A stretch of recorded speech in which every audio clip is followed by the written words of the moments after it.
Berbicara tentang standar kode, pastinya di setiap project mempunyai satu file. File ini biasanya berisi tentang standarisasi project itu sendiri, seperti naming file,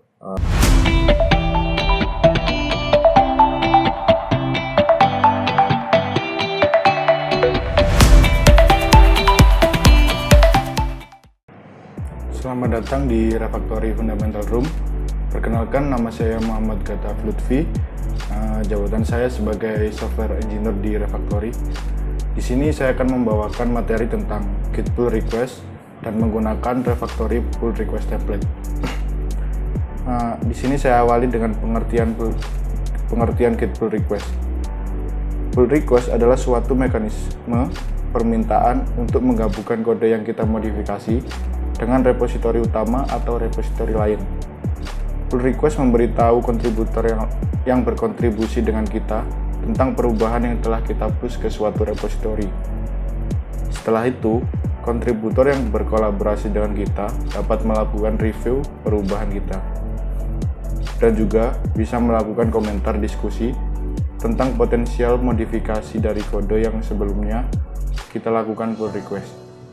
Pull request bisa dibilang sudah cukup umum saat ini karena hampir digunakan oleh semua perusahaan yang memiliki tim pengembang minimal 3 orang atau lebih. Nama pull request sendiri juga ada perbedaan istilah dalam penggunaannya. Seperti di GitHub kita menyebutnya pull request. Di GitLab kita menyebutnya merge request. Tapi sebetulnya tidak ada perubahan dalam tujuannya. Tujuannya tetap sama, yaitu untuk melakukan code review sebelum kode digabungkan. Manfaat pull request. 1.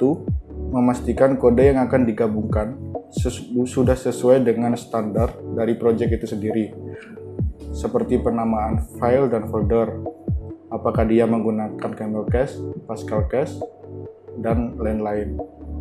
Penamaan variabel dan fungsi yang sesuai, serta hal-hal lain yang berhubungan dengan kode tersebut. Berbicara tentang standar kode, pastinya di setiap project mempunyai satu file yang bernama readme.md. File ini biasanya berisi tentang standarisasi project itu sendiri, seperti naming file, pola struktur folder, commit message, dan lain-lain. Disinilah pentingnya saat awal kita akan melakukan pull request. Bahkan pada saat awal akan melakukan perubahan kode di suatu project, pastikan membaca file ini untuk mengikuti standarisasi dari project. 2. Mengurangi resiko kode yang konflik ketika digabungkan. Hal ini karena dalam suatu project bukan hanya kita saja yang mengerjakan project itu. Di sini kita akan berkolaborasi dengan banyak kontributor atau developer yang sama mengerjakan project tersebut. Kadangkala sering sekali kita melakukan changes di file atau baris kode yang sama. Oleh karena itu, kita perlu pull request untuk mengurangi resiko kode yang konflik. 3. Menstimulasi kolaborasi yang transparan melalui review di setiap pull request. Saat sudah melakukan pull request, kode kita akan melalui tahap review oleh kontributor yang ada di project itu. Kode kita akan direview untuk kemudian digabungkan dengan repositori utama. Jika dirasa ada kekurangan dari kode kita, kontributor lain akan memberikan komentar untuk best practice dari kode tersebut. Tahapan untuk melakukan pull request. Tahapan untuk melakukan pull request, kita ambil contoh untuk project yang ada di GitHub. Pertama, kita lakukan clone repository project. Kedua, kita pastikan untuk membuat branch dari branch utama dengan perintah git checkout main-v. Setelah itu, melakukan perubahan atau penambahan di branch yang telah kita buat dari branch utama. Lakukan commit dan push branch yang telah kita buat ke GitHub. Setelah itu, lakukan permintaan pull request untuk branch yang telah kita buat tadi. Di Refactory sendiri, saat kita sudah melakukan pull request, terdapat tahapan template yang harus kita isi sesuai dengan tujuan kode tersebut. Template itu sendiri dibagi menjadi 4 bagian. 1. Deskripsi, 2. Tipe perubahan, 3. Persyaratan penyelesaian, dan 4. Evidence. di deskripsi dia berisi link nomor tiket dan deskripsinya. Juga berisi ringkasan dari kode apa yang telah kita lakukan pull request. Sebagai contoh, deskripsi slicing UI di page tertentu, integrasi list dengan service A. 2. Tipe perubahan.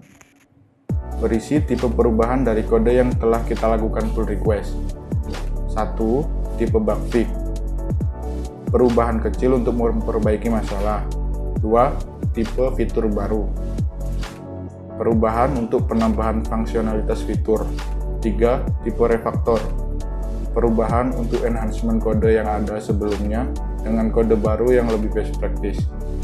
Kode yang best practice ini akan meningkatkan performa aplikasi, peningkatan keterbacaan suatu kode, dan mempermudah maintenance suatu kode ke depannya. 4. Tipe peningkatan unit testing. Persyaratan penyelesaian. Berisi prasyarat wajib dari kode yang akan kita gabungkan ke repositori utama. 1. Sensitivitas data, yaitu pull request bebas dari informasi sensitif atau kredensial, seperti contohnya password, token, secret, dan lain-lain. 2. Code style, yaitu kode yang sudah mengikuti guidelines atau code style dari project.